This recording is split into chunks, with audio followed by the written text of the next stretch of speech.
Hey everyone, Andrew Karen here with Courtesy Volvo Cars of Scottsdale. Quick video today to show off a convenience feature I believe is easily misunderstood or underused, and that is auto hold. It's that button right there behind the parking brake.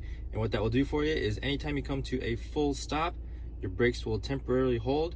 That way you don't have to keep your foot on the brake. So let's check out what that looks like.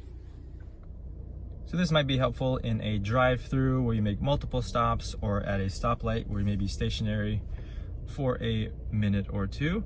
When you come to a full stop, we'll get a new symbol up there.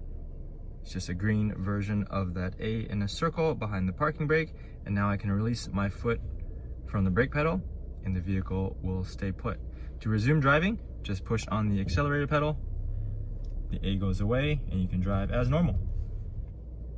Now we do have to say temporary because if it's on for too long, it will automatically switch over to your parking brake, or for safety reasons, if the driver unbuckles or opens the driver door, it will automatically force on the parking brake as well. Make sure the vehicle doesn't roll forward, run yourself or others over, and basically your Volvo knows that you're no longer in a normal driving situation.